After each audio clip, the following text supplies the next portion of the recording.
Assalamualaikum warahmatullahi wabarakatuh. Alhamdulillahirabbil alamin wa kafa. Assalatu wassalamu ala sayyidina Muhammadinil Mustafa wa ala alihi wa sahbihi ahli sidqi wal wafa. Amma ba'd. Hadratal muhtaramin, para masyayikh, al-akhos sedaya dzurriyah, Nyai Hajah Mahfudhoh Wahab, Nyai Hajah Hisbiah Wahab, Nyai Hajah Munjidah Wahab, Kiai Haji Hasib Wahab, Kiai Haji Raqib Wahab, saha sedaya dzurriyah ingkang estu kaula takzimi. Pak Kiai Said, yang saya biasa menyebut beliau dengan sebutan Buya, yang mudah-mudahan Allah panjangkan umurnya dalam kebaikan. Guru kita semuanya, saya pertama kali dapat ijazah dari beliau ini kitab Al-Muqtatafat sekian tahun yang lalu. Saat itu rame-ramenya MTA nyerang amaliyah Nahdlatul Ulama, dan saat itu saya dan beliau sama-sama dilaporkan ke polisi. Beliau yang saya hormati Kiai Marzuki Mustamar, yang sudah mulai meninggalkan dunia hitam karena rambutnya putih semua.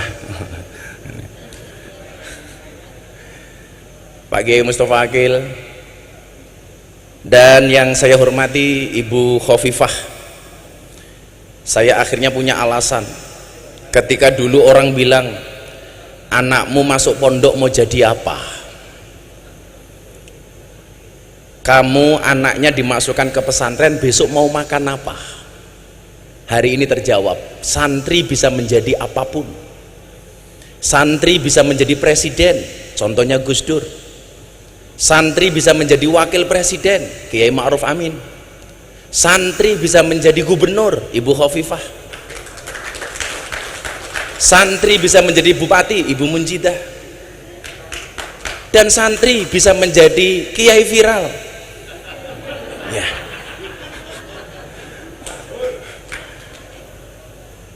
Dulu orang bilang, kamu masuk pesantren jadi apa? Maka begitu santri jadi orang kaya, orang mulai ngomel lagi, kamu menjual ilmu agama untuk dunia. Begitu jadi pejabat, ngomel lagi, menggadaikan ilmunya untuk jabatan. Begitu santri miskin gak bisa makan apa-apa, dia akan bilang lagi, tuh gue bilang apa, santri tidak bisa jadi apa-apa. Maka terima kasih Bu Khofifah menjadi teladan bagi kami. Mudah-mudahan seperti doa kita bersama, Allah akan lebih tinggikan derajatnya lagi. Amin Allahumma amin.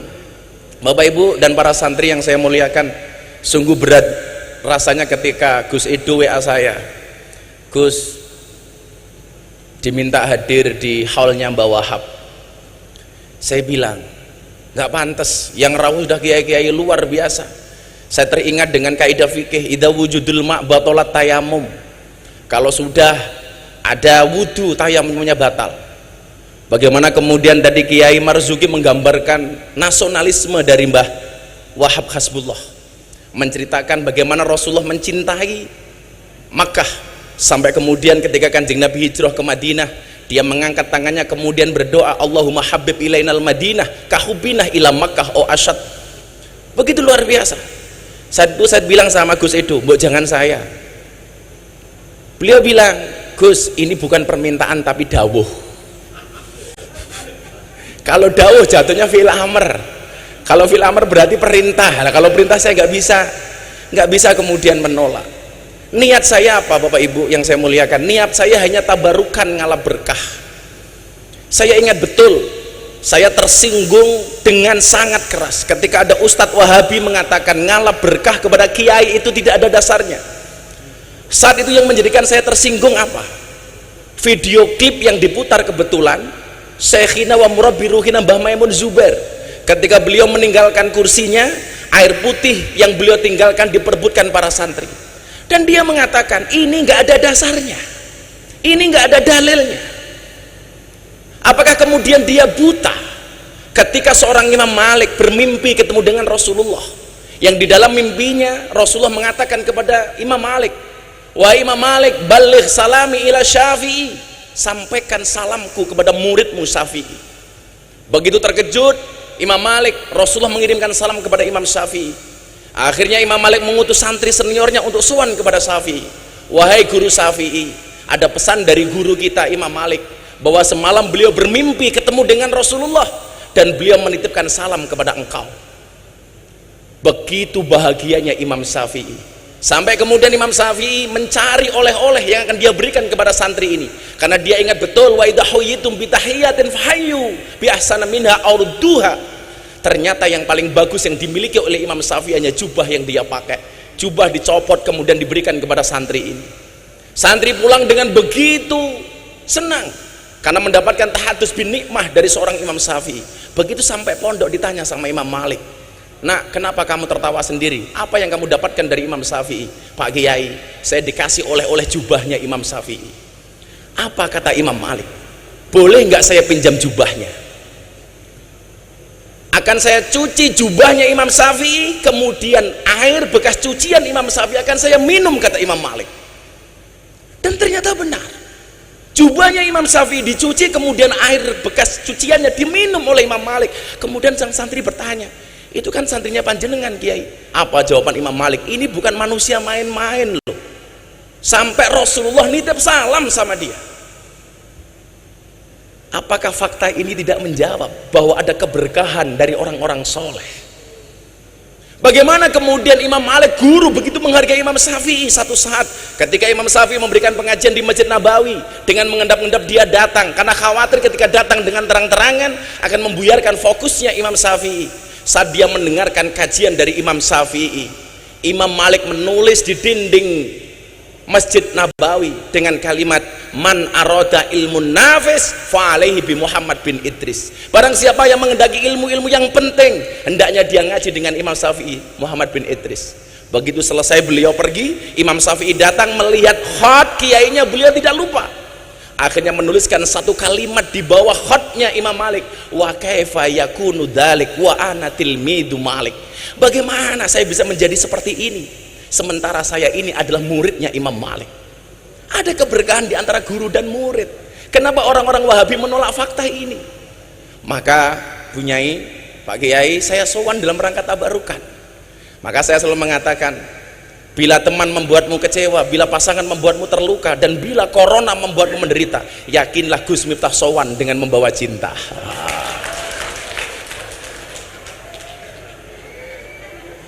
Cinta saya kepada santri tambak beras seperti air kencing di dalam kolam renang. Maksudnya apa? Wujudnya tidak nampak tapi hangatnya bisa dirasakan.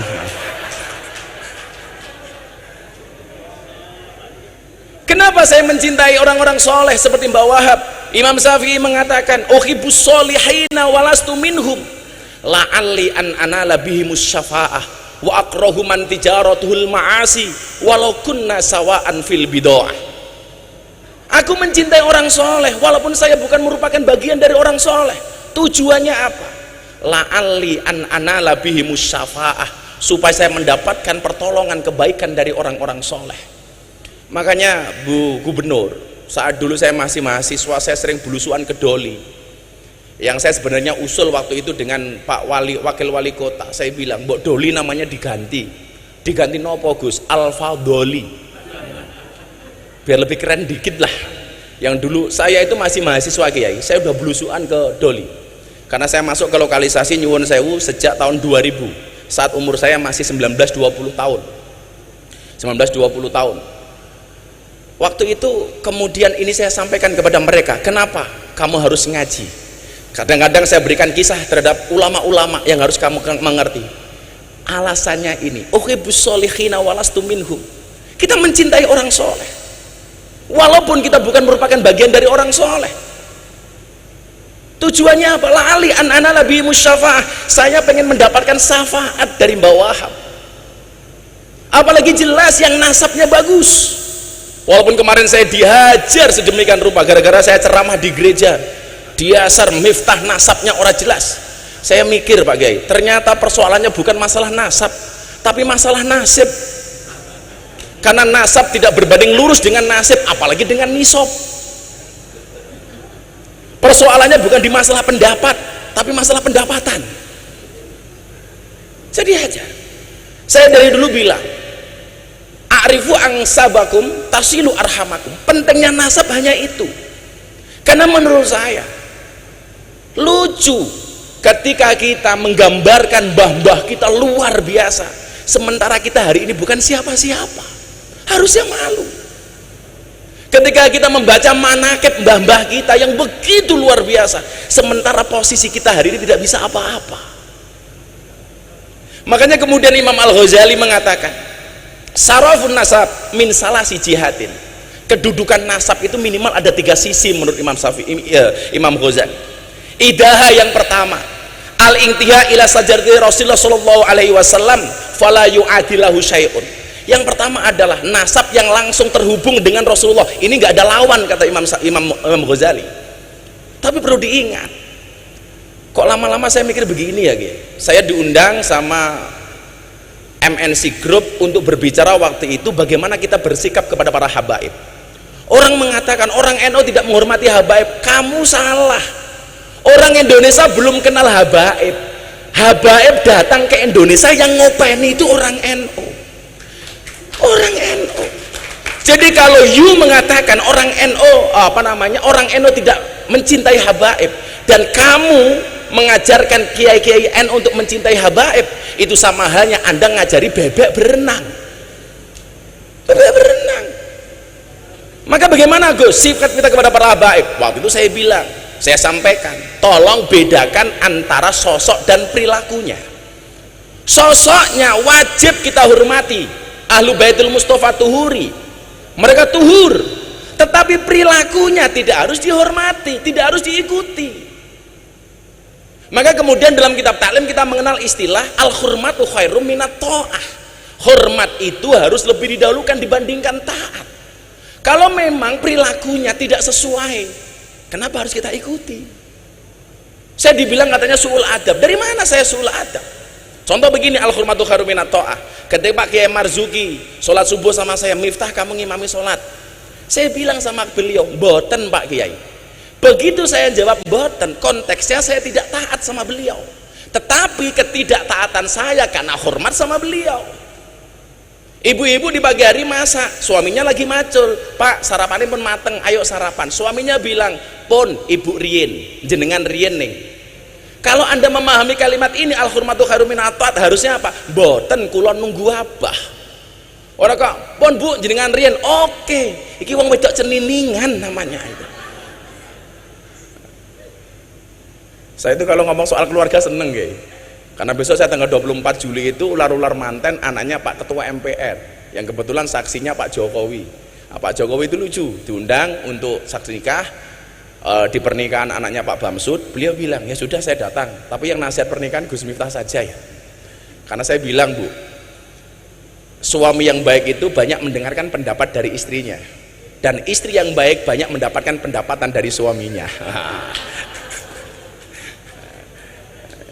Nanti santri-santri di belakang tuh seneng banget itu. Makanya santri-santri kalau seneng sama cewek, pilihannya satu di antara dua, halalkan atau tinggalkan. Oh,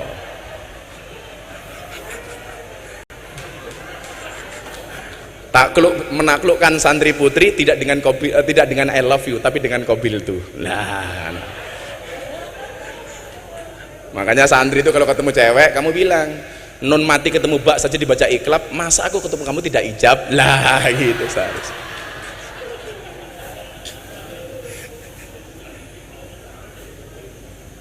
Jadi perilakunya tidak harus kita ikuti. Kalau memang kemudian perilakunya tidak sesuai, ya jangan kita ikuti.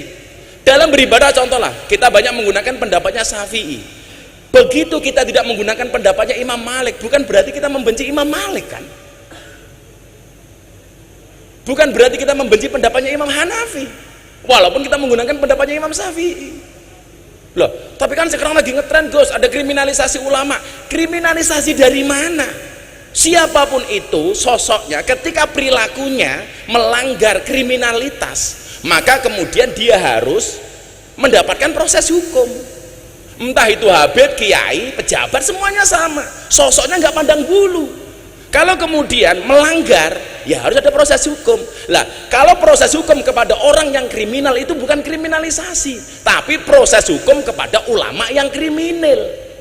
Kalau kata Kiai Marzuki, kriminalisasi ulama itu ngundang kiai pulang tidak diamplopi. Lah itu kriminalisasi. Kata Pak Polisi melanggar KUHP pasal 378, penipuan.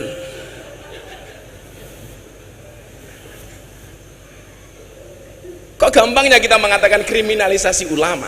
Maka kawan-kawan santri saya pikir tetap hormati siapapun habaib itu. Tapi soal perilakunya apakah harus kita taati atau enggak, kita lihat seperti apa perilakunya. Maka yang pertama adalah al-intiha ila sajrat Rasulullah sallallahu alaihi wasallam fala yu'adilahu syai'un. Kemudian yang kedua, ini yang kemudian saya jadikan dasar untuk soal malam hari ini. Al-intima ilal ulama fa innahum warasatul anbiya. Shalawatullah wa salamuhu alaihim ajma'in. Wa bihim rabatallahu taala hifdzal millatil Muhammadiyah. Kemudian yang kedua adalah nasab yang terhubung kepada orang-orang soleh. Inilah yang kemudian saya jadikan dasar untuk menjadikan saya tabarukan malam hari ini, Bu. Saya hanya berharap termasuk orang-orang yang mencintai orang soleh. Kalau kemudian saya selalu mengatakan begini, kita tidak bisa memilih kita dilahirkan oleh siapa, tetapi kita bisa memilih melahirkan generasi seperti apa. Saya tidak bisa memilih lahir dari orang tua saya. Termasuk soal istri, saya tidak bisa memilih bahwa istri saya itu pilihan saya. Enggak, itu pilihan Allah. Kalau saya disuruh milih, ya milih Luna Maya. Kayak Bu Gubernur ini Luna Maya, lanjut usia namun masih mempesona. Lah.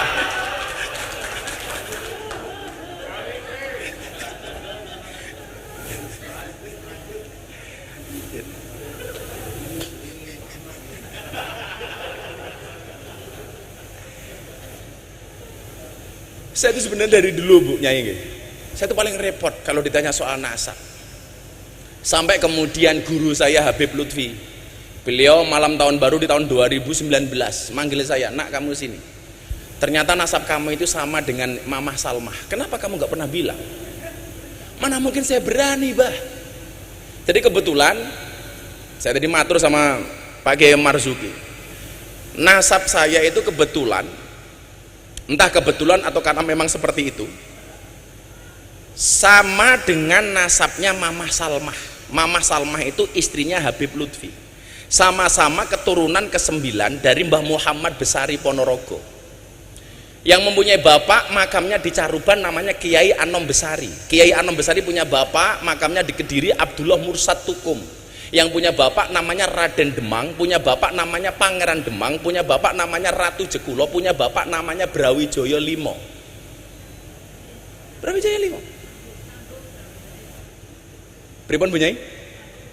Lah, kula yakin kok gerombolan sing apik iki bakal ketemu melih. Mila wong apik nyamane nggih ketemu kali wong apik. Wong sing ora apik ketemu wong apik nggih mboten nyaman. Contoh nggih, kula nyuwun sewu banget nih. Saya ngaji di lokalisasi di Jogja niku, Bu Gubernur. Kalau saya belum selesai ngaji, kok mereka datang, lihat saya dari jauh itu malu. Waduh, ana Gus Miftah. Ora kok bangga, "Gus, aku ning kene," pasti malu. Kemarin lucu lagi, saya diwawancarai sama BBC London. Coba Anda ceritakan sama saya, ada nggak sih sebenarnya manfaat yang mereka dapatkan dari pengajian itu? Oh, bagaimana nggak ada? Coba mbak-mbak silakan angkat tangan. Dia cerita, ngapunten saya mau cerita. Satu saat saya terima tamu, transaksi deal, saya masuk kamar. Begitu masuk kamar saya dengar adzan, Allahu Akbar, Allahu Akbar. Saya bilang sama tamunya, "Om, pending dulu ya, sedang adzan subuh." "Loh, kenapa harus pending?" "Nggak enak Om, saya jamaahnya Gus Miftah." Selesai adzan, ganti tamunya bilang, "Mbak, nggak usah diteruskan, tak bayar, nggak usah lanjut." "Kenapa?" "Saya juga jamaahnya Gus Miftah." Gitu.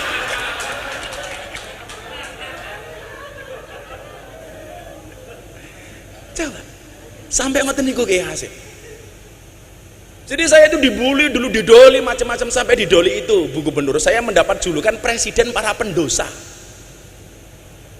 Sampai saya mendapati seorang mantan germo nyuwun sewu dengan badan yang besar, perutnya ditato. Begitu saya buka, tato beduk Pak Kiai. "Kenapa kamu tato beduk?" "Saya cinta dengan NO," katanya. Preman loh nih, preman. Makanya kalau kemudian hari ini orang merasa kontroversi dengan apa yang saya lakukan, ya monggo-monggo mawon lah, mun biasanya. Tapi yang jelas kemudian bahwa ada kebaikan-kebaikan yang kemudian bisa kita ambil. Dan saat itu saya sudah mendapatkan restu dari Habib Lutfi. Nah, terus no. Sampai ketika saya disidang di Jakarta, kamu memalukan, menjual agama untuk kepentingan duniawi kamu. Dakwah di lokalisasi di klub malam, live di TV. Saya bilang, nyuwun sewu Kiai, kalau yang saya lakukan ini memalukan, lebih memalukan mana ketika kita melihat kemaksiatan tanpa memberikan solusi apapun kepada mereka. Kita sering menjadi hakim dan jaksa bagi kesalahan orang lain, tapi menjadi pengacara bagi kesalahan kita sendiri. Padahal Allah memerintahkan, menciptakan manusia untuk saling mengenal dan menasihati, bukan untuk saling menilai dan menghakimi. Makanya kalau saya ditanya, Bu, jane tugasmu ning kono ki apa to, Gus? Copet. Cuman bedanya saya dengan copet terminal itu satu, ya. Kalau copet terminal itu goblok, yang dicopet dompetnya, ketahuan dipukuli kepalanya.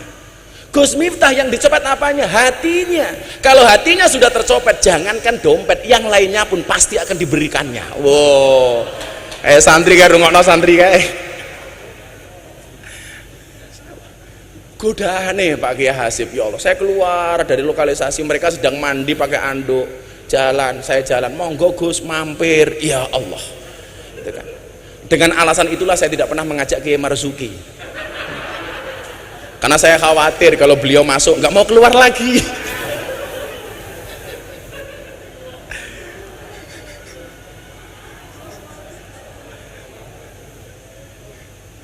Kalau kemudian orang mengatakan halah ilmu mungkin apa-apaan, iya, saya dari awal mengatakan saya bukan orang alim, tapi saya punya prinsip qalilum minal yakin khairum min katsirin minal ilmi wal amal. Saya punya yang sedikit tapi yakin, itu menurut saya lebih bagus. Maka disitulah kemudian saya merasa menjadi santrinya Mbah Wahab, walaupun saya nggak bisa ketemu beliau, karena saya teringat ana abdun man alamani walau harfan wahidan. Saya adalah budak bagi siapapun yang mengajarkan saya walaupun cuma satu huruf. Artinya apa? Begitu banyak saya membaca literasi tentang Pak Kiai Wahab. Artinya apa? Saya berhak dong mengaku santrinya beliau. Ya. Karena abdun man alamani walau harfan wahidan. Maka perkenankan Bapak Ibu sebagai refleksi, minimal pemahaman untuk adik-adik saya santri di luar sana yang mereka galau karena tidak bisa melihat saya secara langsung.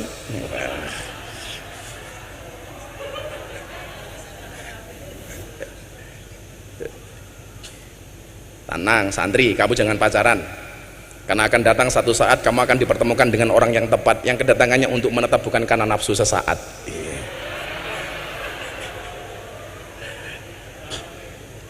Yang pertama, saya tadi mengkorek-korek salah satu sejarahnya Mbah Wahab melalui Gus Fikri Jember, karena kebetulan saya berhubungan baik dengan beliau.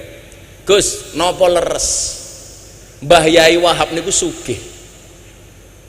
Beliau menceritakan dengan sangat detail, leres Gus. Bahkan kalau kemudian lihat kekayaannya Mbah Wahab itu, tanahnya terbentang antara Jombang sampai Surabaya. Gus Miftah tahu nggak kalau Gus Miftah hari ini naik motor besar, naik Harley, dulu Mbah Wahab sudah naik Harley. Wah, berarti saya itibak.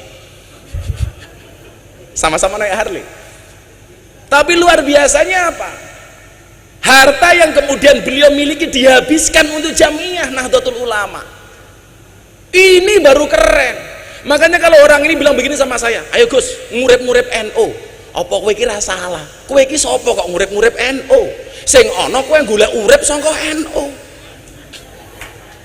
Makanya saya kok agak riskan, nggak enak dengar kalau orang bilang aku pengen ngurip-ngurip NU. Kalau kamu pengen ngurip-ngurip NU, kaya Mbah Wahab, hartanya untuk Nahdlatul Ulama habis. Yang barangkali ahli warisnya nggak terima apapun dari Mbah Wahab. Mata punya mujidah nggih. Coba.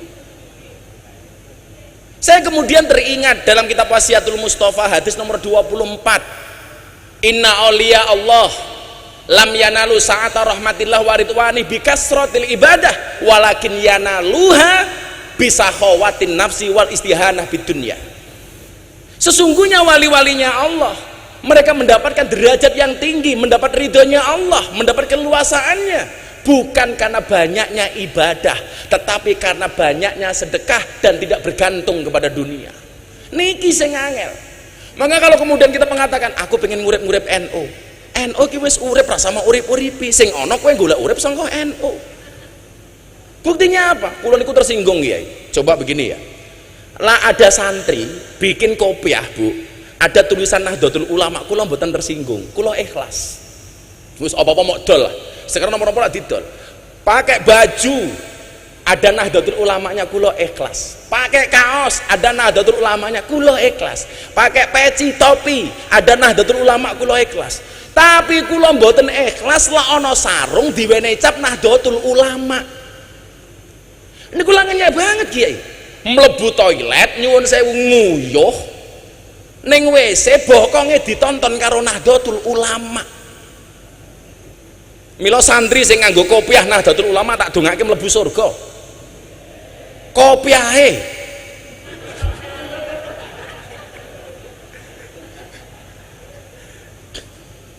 yang bisa kita lakukan hari ini nopo? Nggak usah ngomong kamu ngurip-nguripi NU.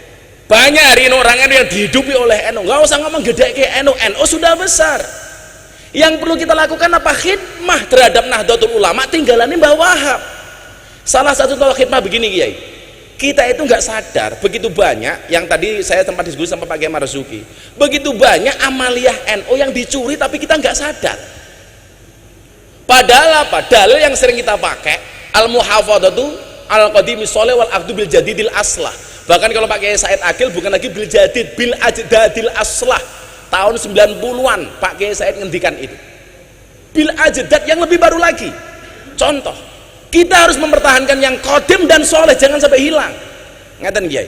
Sak ngerti kula, tinggalane mbah-mbah biyen ngaji teng masjid niku namine madrasah diniyah, Madin. Hari ini masjid-masjidnya orang NU sudah kehilangan madrasah diniyah. Diganti karo TPA, diganti oleh TPQ yang itu merupakan produk dari orang-orang PKS musuhnya Pak Kiai Marzuki. Saya NU, amaliyah hilang lali. Madrasah diniyah itu tinggalan mbah-mbah kita dulu itu qadim dan soleh. Kenapa hari ini hilang kita nggak tahu? Diganti dengan TPQ, diganti dengan TPA. Makanya saya sampaikan kepada semuanya, nyuwun sewu, kalau saya boleh usul, pertahankan istilah madrasah diniyah karena itu qadim dan soleh. Nomor loro, malih nih. Enten amalan Kiai, nyuwun sewu, bukan amalan. Buku ngaji, kitab ngaji yang kita pakai tinggal nih mbah-mbah apa Bu Khofifah? Turutan.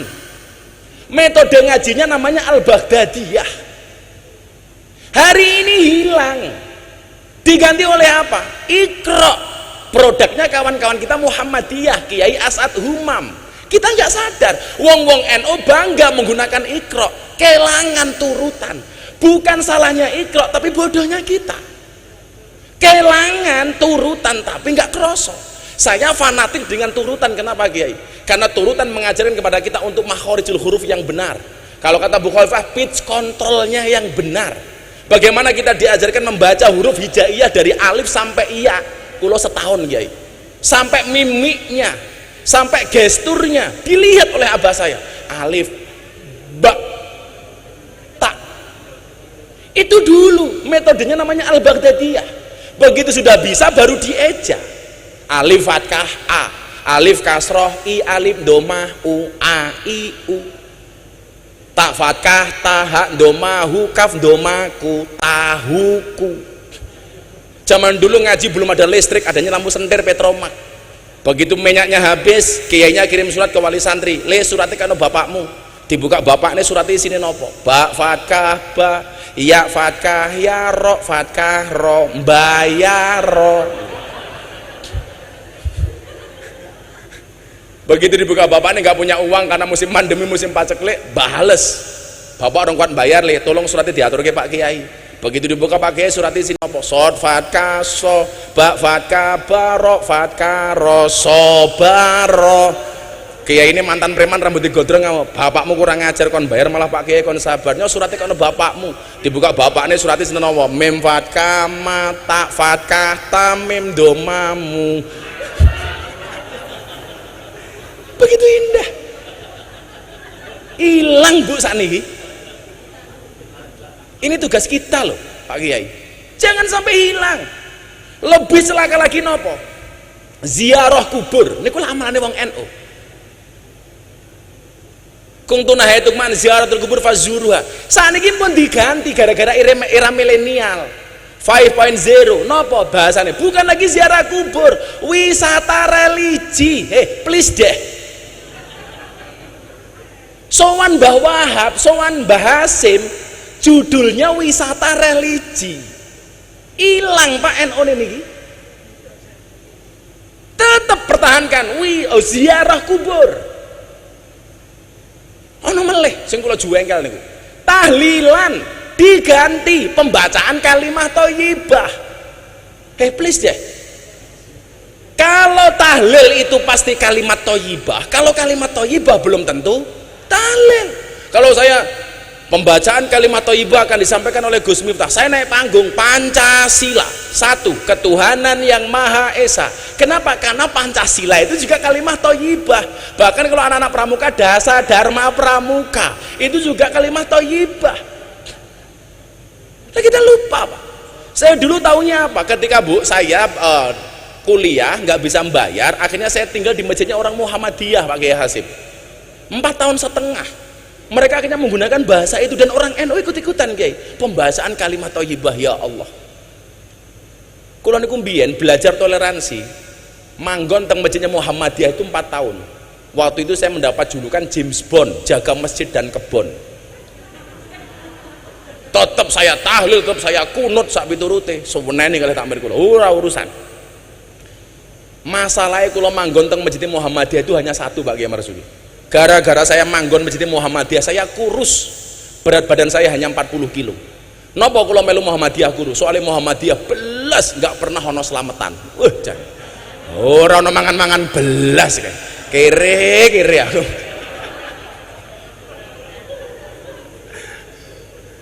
Akhirnya kemudian saya jadi nikah dengan orang NU, tinggal di lingkungan orang NU, langsung gemuk Bu. Waktu itu berat badan saya sebelum viral itu 105 kilo. Kenapa saya ikut orang NU gemuk? Lah pripun wong NU niku? Titik-titik mangan. Yasinan mangan, tahlilan mangan, sholawatan mangan, manakipan mangan, istighosahan mangan. Tanggane lara njaluk didongake mangan. Sing lara mati mangan meneh. 7 dina.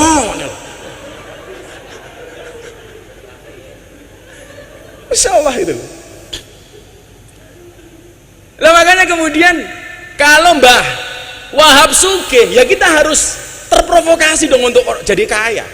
Karena bagi saya uang itu lebih bagus dikuasai oleh orang Islam yang soleh daripada dikuasai oleh orang-orang yang tidak soleh. Makanya kalau ada bahasa nguripi NU kok saya gak tersinggung. Lah awake dhewe iki sapa ngoten? Wong posisine awake dhewe ini kadang-kadang gojag-gajeg kok. Mbah karepe tajrid tapi ya ono asbabe. Ketoke asbab gaya-gayaan kaya tajrid. Kan ini kondisi gojag-gajeg nih. Dan dari dulu kalau kita ngomong nguripi NU, kita selalu bermasalah dengan uang kalau mau jujur. Ketika di PBNU saya bilang sama ada teman-teman pengacara, iki lho bedone kaya aku wong NU dengan kamu para pengacara. Kaya kiai-kiai NU karo awakmu iki bedone siji, Pak. Apa, Gus? Kalau pengacara masalah jadi duit. Lah kalau kita kiai-kiai desa kaya saya ini, duit jadi masalah gitu loh. Jadi Mbah Wahab sugih dengan segala kedermawanannya, ya awake dhewe kudu sugih ya. Makanya kalau saya sekarang ditanya, "Kenapa kamu naik motor besar?" Aku nderek Mbah Wahab. Nderek Mbah Wahab. Lha tak dongake santri-santri mburi muga-muga sugih kabeh. Setunggal malih sadrenge Pak Kiai Mustafa Akil. Ngapunten Kiai. Kula mboten ngaji nih, namung refleksi kagem lare-lare santri nih. Karena saya kebetulan sempat membaca beberapa buku tentang beliau. Niki malih. Kemudian yang selanjutnya nyuwun sewu,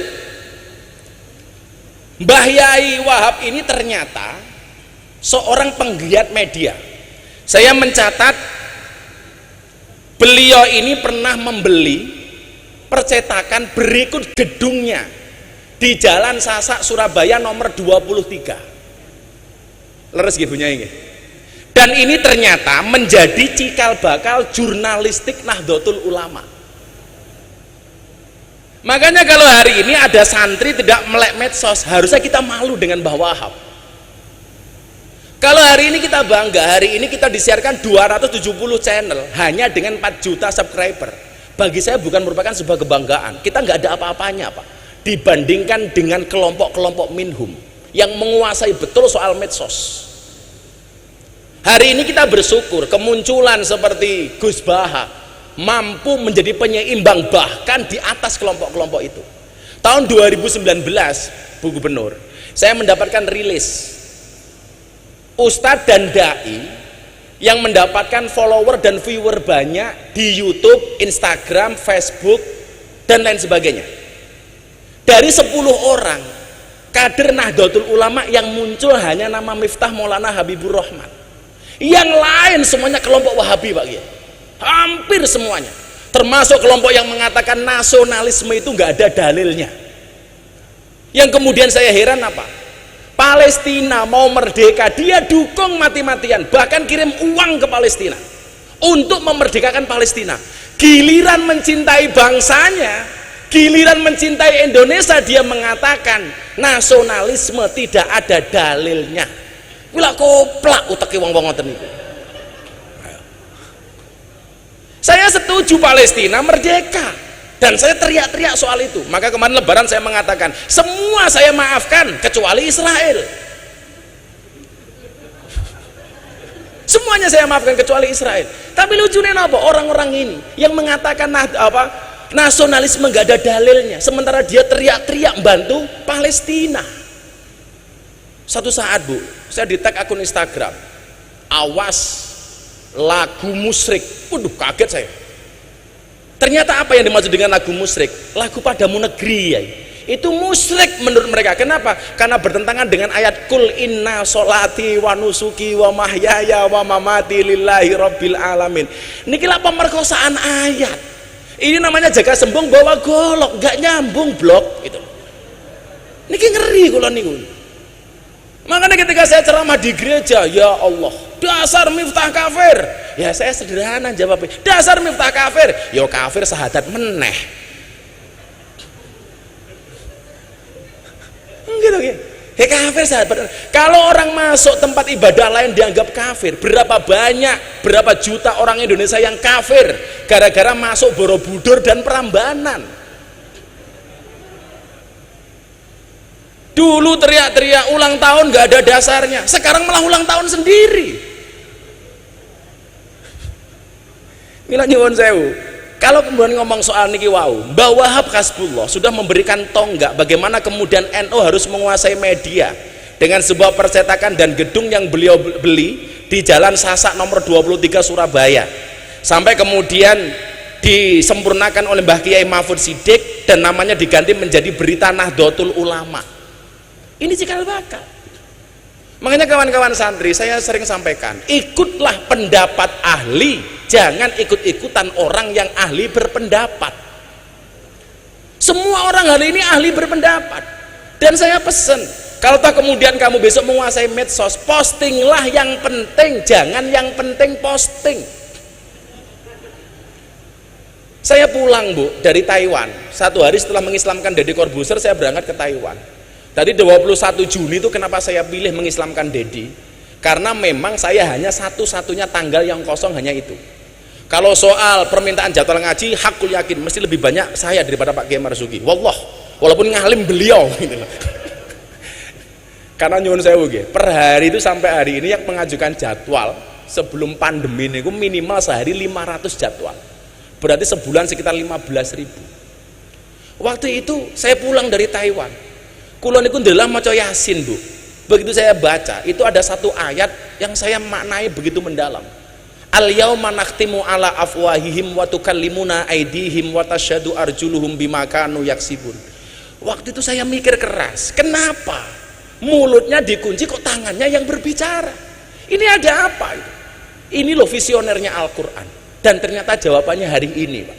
Orang membuli, mencaci, menghina tidak lagi menggunakan mulutnya, Pak, tapi menggunakan tangannya, menggunakan jempolnya, menggunakan jari jemarinya yang besok akan dipertanggungjawabkan di hadapan Allah Subhanahu wa taala. Mila jenengan persani. Kita gampang banget Saya ditanya sama wartawan, Gus, soal ceramah Gus tadi di gereja itu yang komentar jutaan orang, menghujat sekian banyak orang, kenapa Gus Miftah tidak sakit hati? Jawaban kula sederhana, bagaimana saya mau sakit hati? Wong komentarnya nggak pernah saya baca. Dan rahasianya satu, Bu Khawifah, kalau Anda posting, karena saya sering lihat postingannya Bu Khawifah, kalau Anda posting, Anda coba lihat lebih banyak mana antara komen dengan like. Pasti lebih banyak like-nya daripada komentarnya. Itu artinya apa? Kenapa setiap postingan lebih banyak like-nya dibandingkan komentarnya? Karena seberapa banyak pun orang yang membencimu dengan komentar-komentarnya, yakinlah di luar sana lebih banyak yang mencintaimu dari dalam hatinya. Wah. Kalau santri beda, Bu. Kalau santri beda. Kenapa lebih banyak like daripada komentar? Karena banyak santri yang cinta tapi tidak berani mengatakannya. Iya.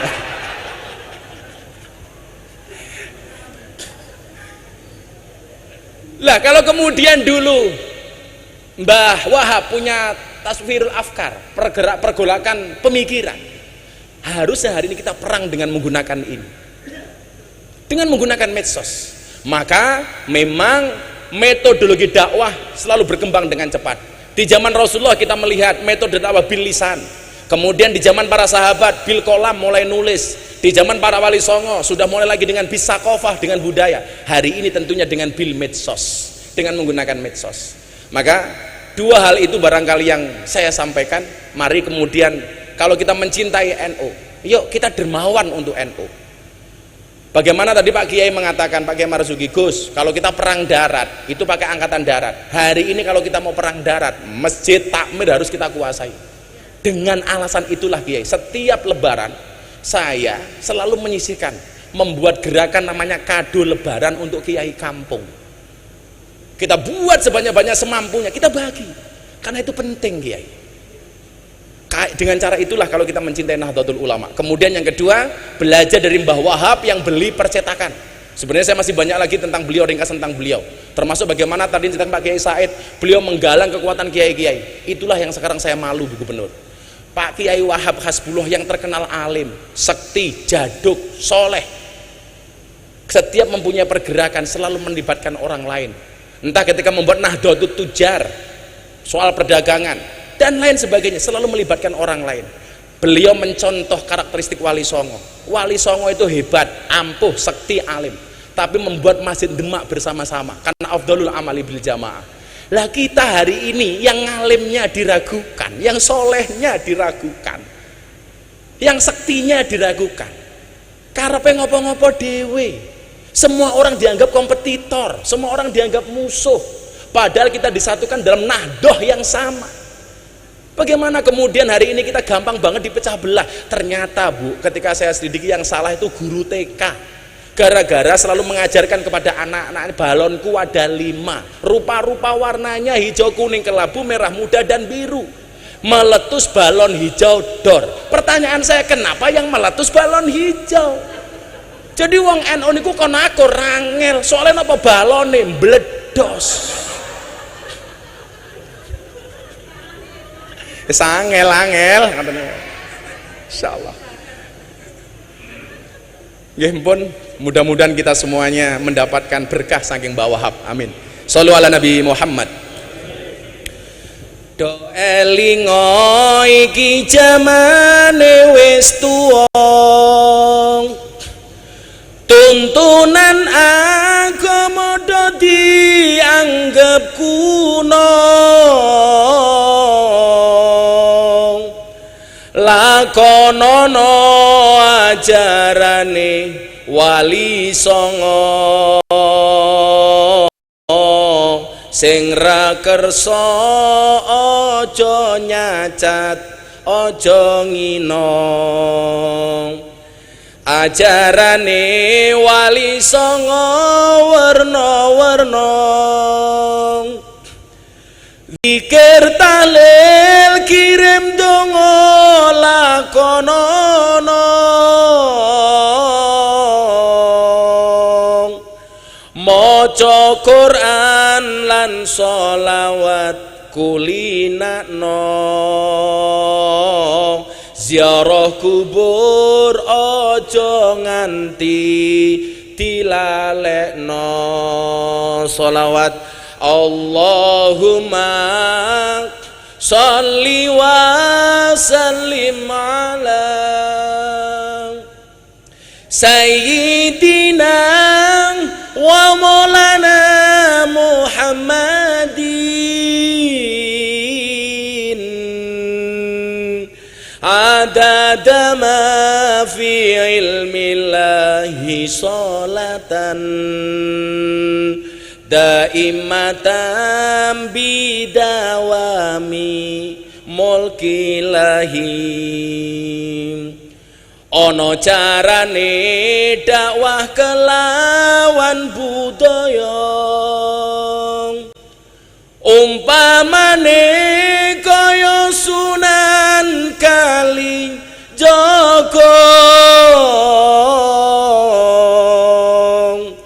pituture mlebu ati ora krasa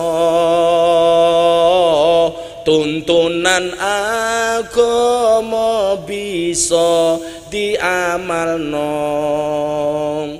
Wis kabukten rikala jaman semono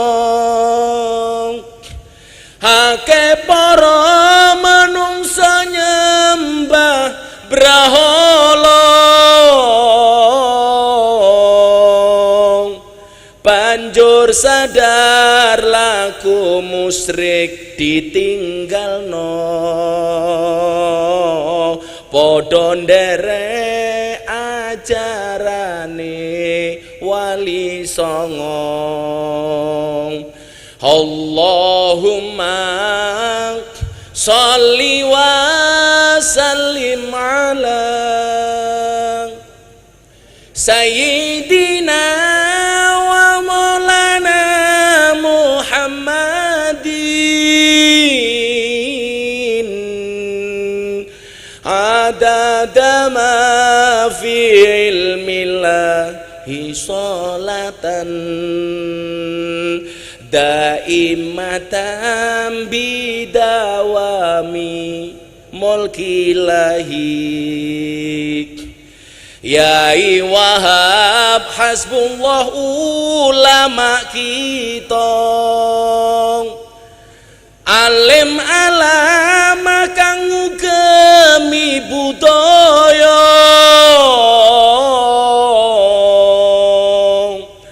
halal bil halal kang dadi conto nyata. Monggo sedulur dirawat lan dijaga. Allahumma sholli wa sallim ala sayyidina wa maulana Muhammadin adada ma fi ilmillahi sholatan daimatan bidawami mulkilahi. Shallu ala Nabi Muhammad. Melupakan Allah itu dosa, melupakan orang tua itu durhaka, melupakan tambak beras mana bisa. Terima kasih. Assalamualaikum warahmatullahi wabarakatuh.